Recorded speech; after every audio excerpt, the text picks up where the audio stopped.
What's this I hear you say? A review of a shoe? Oh yes, a review of a shoe. And not just any shoe, it's a boot really, it's a hiking boot that I bought from a local hiking shop, which also does stuff like camping and whatnot and so on and so forth. This is from our friends at Regatta, the great outdoors company, and I basically picked it up barely a week ago, and it's already started to sort of discolour and whatnot, and this is despite having actually applied the recommended cleaning materials and whatnot. Let's just put this in here. Now that said, although it's discolouring a little bit, it's still watertight. It still protects your foot from water. Obviously if everything got up above ankle level around here, then it will obviously get in and wet your feet and whatnot, but anything up to about this level and you're absolutely fine. You're not going to get wet in any way, shape or form. But I'm just a little disappointed at the discoloration. I mean, look here for example. It's a very comfortable boot. I was going to call it a shoe. It gives great traction. It does the job quite well. It's just the discoloration. It's a real bizarre issue. Also, not on this particular boot. Oh no, wait, yes, it was on this boot. It just looks as if there was some of the edge in here is just ever so slightly coming away. I think it's actually more pronounced on the other boot. And as I check the other boot, which is off camera somewhere, yes, that is the case. I'm just going to try to get that off, so I'll just, because I'm actually wearing it. Yeah, I took one boot off, assuming I would only need it to do the review, and left the other one on, because why not? You know, it's no law saying you have to record videos wearing two shoes or no shoes.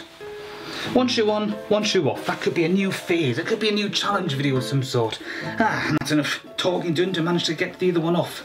So, let's just bring that into view. You might get an idea of what I'm talking about here. See here? It might just be a bit excess material that didn't get trimmed properly, but it just looks as if though it's coming away a bit. It's not. It just looks like it is. And again, you can see the discoloration on here. Now this is technically suede. And I've got the boots around the wrong way. But that's the main issue I'm having with it. Other than the actual lacing up. Okay? You can see here that you've got all these little areas. You're actually supposed to basically go over like so. Repeat the same on the other side and then hook it on like this, and this is supposed to secure it in quite nicely. Except it doesn't. No matter how tight I tie these things, and I can tie them pretty damn tight, every now and then it comes undone.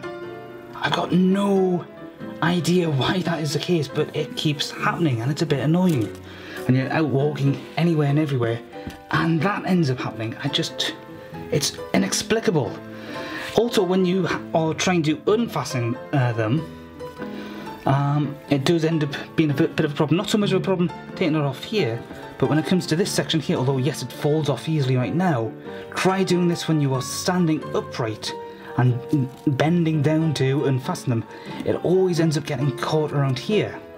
The only way around it I found is to basically raise your foot up onto something like a table, something that's basically on hip height, and then when you undo it, it comes undone quite naturally and quite easily. But when you're actually holding it down on the ground and you're kneeling down in it, it's practically impossible to actually get it out without hearing this sort of tearing noise. And I can't see any damage on any of the laces, but I think it's just going to be a matter of time before it does actually end up fraying them.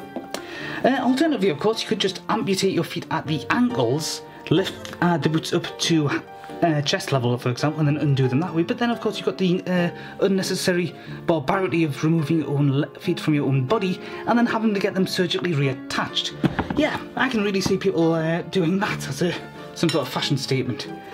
I'm just looking around because... there it is.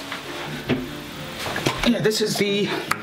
Actually, probably best to leave the top one for the time being. This is the recommended spray, Newbrook and Suede Proof, spray on waterproofing. I'll just give you a little demonstration.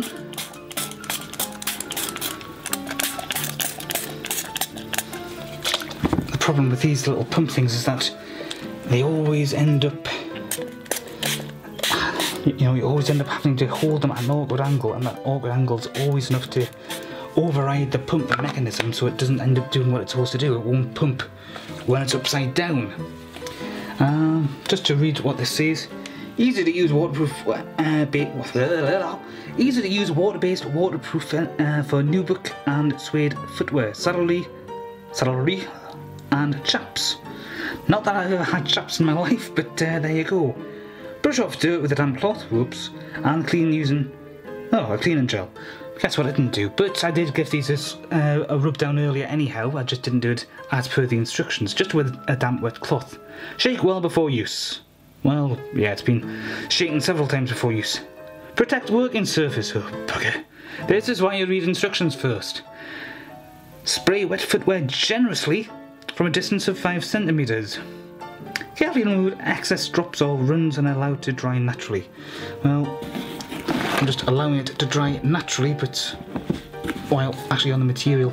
But this material does seem to take quite nicely to this. It does seem to clean it up quite nicely. It just probably needs a more thorough cleaning than what I've done already. But this is just after a week and it's discolouring, even with a couple of applications of this. So I'm a bit dubious, but they are comfortable. They've got raised arches as well, which is good for me because I've got quite flat feet.